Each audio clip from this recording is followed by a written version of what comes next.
Innal hamdalillah nahmaduhu wa nasta'inuhu wa nastaghfiruh wa na'udzu billahi min sururi anfusina wa min sayyiati a'malina.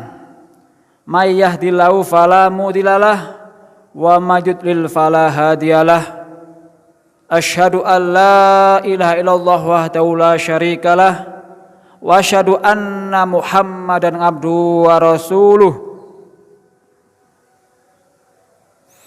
Ya ayyuhalladzina amanu taqullaha haqqa tuqatih wa la tamutunna illa wa antum muslimun.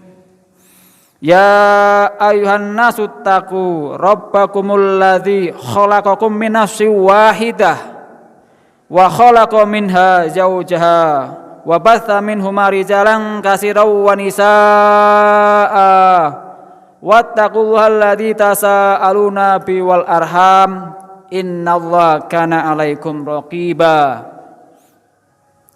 Ya ayyuhalladzina amanu taqullaha wa qulu qawlan sadida yuslih lakum a'malakum wa yaghfir lakum dzunubakum wa may yuti'illah wa rasulah faqad faza fawzan 'azima. Amma ba'd, fa inna asdaqal hadithi kitabullah wa khairal hadi hadi Muhammad sallallahu alaihi wasallam wa saral umuri muhdatsatuha wa kullu muhdatsatin bid'ah wa kullu bid'atin dhalalah wa kullu dhalalatin finnar. Allahumma sholli ala Muhammad wa ala alihi wa sahbihi wa man tabi'ahum bi ihsani ila yaumiddin. Jamaah Jum'ah rahimakumullah. Pada bulan Maret 2020 mulai terjadi pandemi di negara kita. Pandemi adalah suatu wabah penyakit yang sudah luar biasa, sudah menyerang antar negara bahkan antar benua. Kalau pandemi masih sedikit, hanya satu negara. Kalau wabah sebetulnya hanya wilayah kecil, tetapi orang menyebut wabah. Dan sampai kemarin 2021 puncaknya pada bulan Juni-Juli, kita merasakan semua banyak orang yang sakit, bahkan sampai-sampai saudara kita, teman kita, atau teman akrab kita sampai sudah ada yang meninggal karena wabah pandemi COVID-19. Saudara sekalian, mudah-mudahan yang kemarin meninggal ini kita doakan supaya mereka syahid, sebagaimana hadis Rasulullah dikatakan telah menceritakan kepadaku Zuhair bin Harb, telah menceritakan kepada kami Jarir dari Suhail dari ayahnya dari Abu Hurairah, ia berkata Rasulullah SAW bersabda, apa yang dimaksud orang yang mati syahid di antara kalian? Para sahabat menjawab, wahai Rasulullah, orang yang mati terbunuh karena berjuang di jalan Allah, itulah orang yang mati syahid. Beliau bersabda, kalau begitu sedikit sekali jumlah umatku yang mati syahid. Para sahabat berkata, lantas siapakah mereka wahai Rasulullah? Beliau bersabda, barang siapa terbunuh di jalan Allah, maka dialah mati syahid. Dan siapa yang mati di jalan Allah juga mati syahid. Siapa yang mati karena suatu wabah penyakit juga syahid. Siapa yang mati karena sakit perut juga syahid. Ibnu Misham berkata, saya bersaksi atas bapakmu mengenai hadis ini bahwa beliau juga berkata, orang yang meninggal karena tenggelam juga syahid. Hadis riwayat Muslim. Ada juga riwayat yang lain, orang yang tertimbun suatu benda itu juga syahid, termasuk juga orang yang terperangkap karena kebakaran itu syahid. Tetapi di sini ada kriterianya, yaitu selama sebelum meninggal dia imannya betul, akidahnya betul, dan amal solehnya baik, insya Allah syahid. Saudaraku sekalian, bagaimana yang sakit? Kemarin banyak orang sakit, isoman sampai seminggu, sampai 2 minggu, sampai bahkan sebulan, ada yang 2 bulan. Kemudian terkait dengan sakit, maka tentunya kita harus tahu bagaimana adab-adab orang sakit itu. Termasuk juga ini manfaat untuk kita. Suatu saat mungkin kita sakit, karena kita manusia banyak kekurangan, bisa saja kita sakit. Anjuran bagi orang yang sakit, maka dianjurkan sekali, satu adalah menguatkan beriman kepada takdir. Kita ketahui, sudah hafal, rukun iman yang keenam adalah iman kepada qada dan qadar. Rasulullah bersabda, engkau harus beriman kepada takdir baik dan buruk. Takdir baik apa? Takdir baik kita sehat, kita diberi rezeki yang berlimpah. Takdir buruk apa? Contohnya saja sakit. Tetapi kita harus yakin itulah takdir Allah. Qada adalah segala apa yang Allah tetapkan kepada makhluknya, termasuk manusia, dari A sampai Z. Kemudian kalau qadar atau takdir adalah hal-hal ketetapan Allah yang kita rasakan saat ini dan sebelumnya. Tidaklah Allah memberikan takdir kepada kita itu semua baik untuk diri kita semuanya, baik itu takdir baik atau takdir buruk. Kembali kepada surat An-Nisa atau surat keempat ayat 79, a'udzubillahi minasyaitonirrajim. Ma asobaka min hasanatin faminallah wa ma asobaka min sayiatin faminan nafsik wa arsalnaka nasi rasula wa kafa billahi syahida. Artinya, kebajikan apapun yang kamu peroleh adalah dari sisi Allah, dan keburukan apapun yang menimpamu itu dari kesalahan dirimu sendiri. Kami mengutusmu Muhammad menjadi Rasul kepada seluruh manusia, dan cukuplah Allah yang menjadi saksi. Takdir baik datangnya dari Allah, takdir buruk juga datangnya dari Allah. Tetapi yang takdir buruk adalah kesalahan manusia itu sendiri. Kemudian anjuran orang yang sakit yang kedua adalah agar kita kalau pas kita sakit selalu bermuhasabah atau introspeksi diri sendiri. Contohnya, seorang pelajar, misalnya SMP lah, kemudian dia sedang ulangan, ternyata hasil ulangannya jelek, ternyata ada beberapa banyak yang salah, terutama ulangan, contohnya ulangan matematika. Setelah dia koreksi di rumah, ternyata memang ada yang salah, harusnya 4 tambah 4 8, tapi dia nulis 4 tambah 4 10. Nah ini koreksi. Kita sedang sakit berarti kondisi badan kurang sehat, maka kita harus introspeksi apa yang menyebabkan sakit. Mungkin kita kelelahan sehingga sakit. Mungkin kita mendolimi orang lain doa kepada kita sehingga kita sakit. Atau mungkin kita memang banyak salah dosa sehingga Allah mengurangi dosa kita. Terkait dengan itu, sebuah asar dari Umar bin Khattab yang artinya, hisablah diri kalian sebelum dihisab di akhirat. Saudaraku sekalian, kemudian yang ketiga, anjuran bagi orang yang haid adalah kita selalu beramal banyak, selalu beramal soleh, lebih meningkatkan amalnya. Hal ini sesuai dengan surat An-Nahl ayat 97 yang artinya, barang siapa mengerjakan kebaikan baik laki-laki maupun perempuan dalam keadaan beriman, maka pasti akan kami berikan kepadanya kehidupan yang baik, dan akan kami beri balasan dengan pahala yang lebih baik dari apa yang telah mereka kerjakan. Saudaraku sekalian, seolah-olah sulit, kita sedang sakit suruh beramal. Kalaulah memang pada waktu sholat saja kadang-kadang sakit itu, kadang-kadang kita nggak bisa berdiri maka duduk. Nah, gimana beramal? Ini dicontohkan di sini, disuruh banyak sedekah. Mungkin kita tidak bisa sedekah, tetapi paling enggak kita punya barang, kita punya uang, kita titip kepada keluarga kita, supaya gimana harta kita sebagian untuk sedekah. Insya Allah sesuai dengan hadis dikatakan, obatilah orang-orang sakit di antara kalian dengan bersedekah. Kita disuruh banyak sedekah kalau pada sakit. Mudah-mudahan dengan sedekah itu Allah mempercepat daripada kesembuhan orang sakit itu.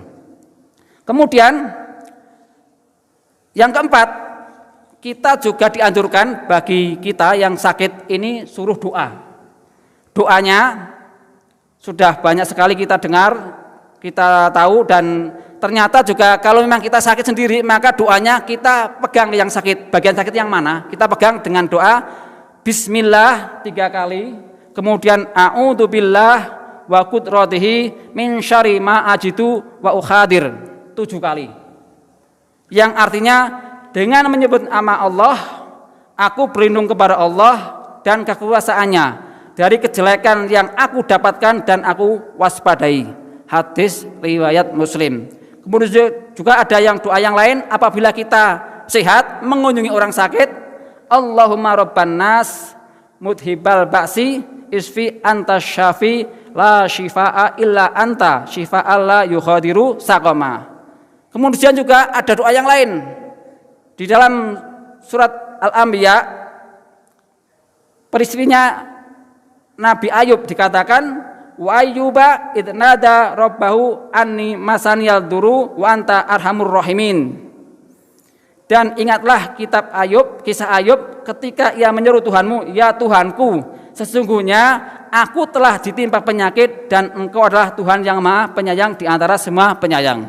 Inilah apabila kita diberi sakit sehingga ibadah kita terganggu. Ini suruh doa seperti ini. Sebagaimana Rai Ayub dulu dicoba oleh Allah, ini luar biasa, hartanya habis, istrinya meninggal, anaknya meninggal, kemudian juga sakit, sehingga dia doa ini dan Allah menyebutkan.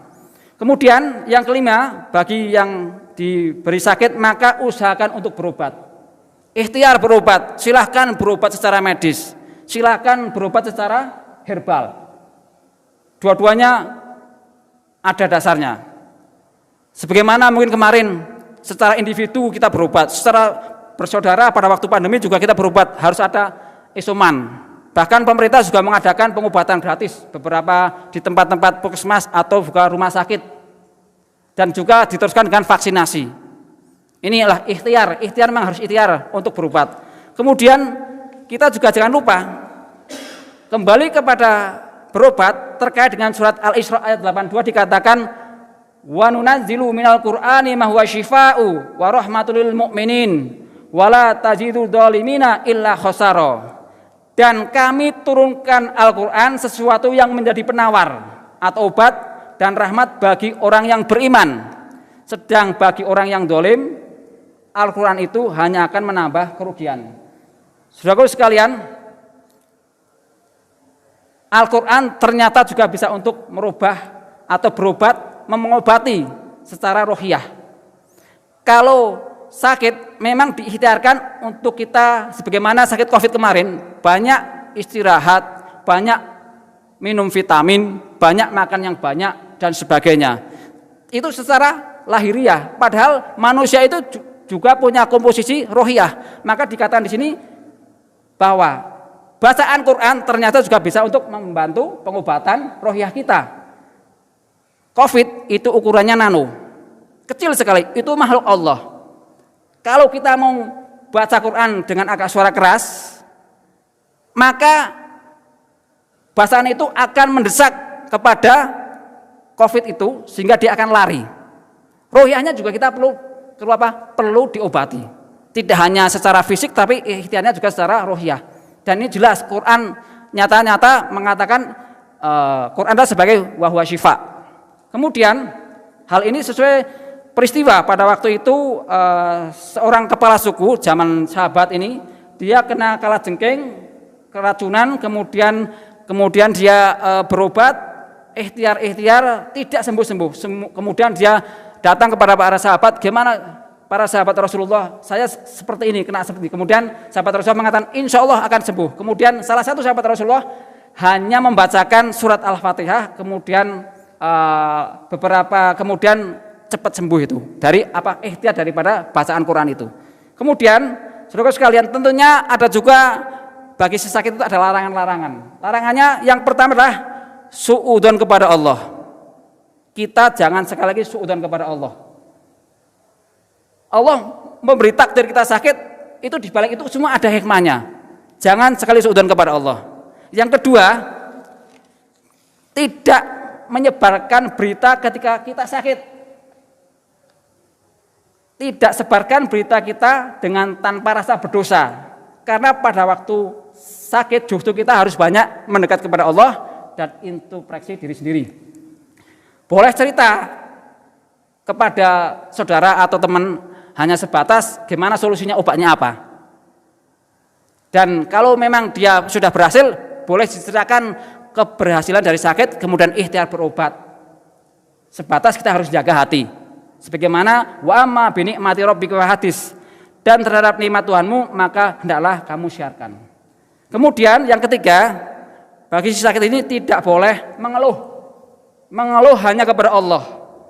Kalau hanya sharing dengan teman, itu monggo silahkan. Kalau sering mengeluh akan mengurangi fadilah keutamaan orang yang sakit itu, yaitu akan dikurangi dosanya. Ada nanti di akhirat ada dua golongan manusia, ahlu fayah dan ahlu musibah. Ahlu afiyah adalah orang di dunia hidupnya enak, sehat terus, ekonominya melimpah, kecukupan terus. Kemudian ahli musibah di dunia hidupnya dari kecil sampai tua sering sakit, miskin dan lain-lain. Di akhirat Allah memanggil orang yang dapat musibah dulu, dosanya sedikit karena sudah dikurangi di dunia. Inilah keutamaan orang yang dia ahli musibah. Aqulu qouli hadza wa astaghfirullahi wa lakum wastaghfiruhu innahu wal ghafurur rahim wad'uhu yastajib lakum.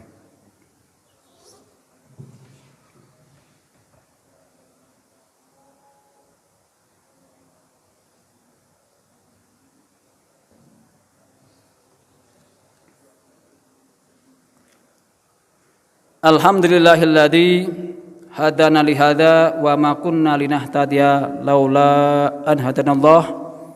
Asyhadu an la ilaha illallah wahdahu la syarikalah wa asyhadu anna Muhammadan abduhu wa rasuluh.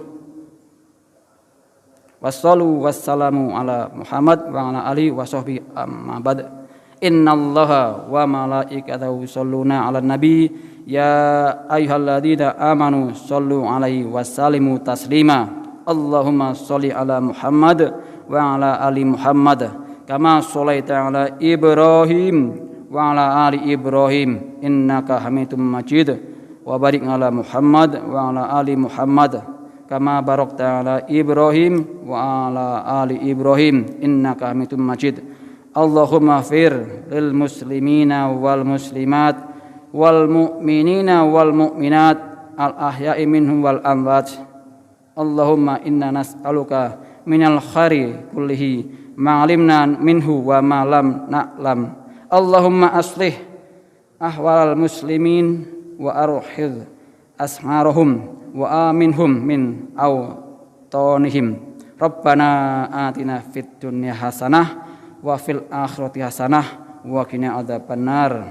Ibadallah, innallaha ya'muru bil 'adl wal ihsani wa ita'i dzil qurba wa yanha 'anil fahsya'i wal munkar wal baghi ya'idukum la'allakum tadhakkarun fadhkurullaha 'azima yadhkurkum was'aluhu min fadlihi yu'tikum walillahi akbar.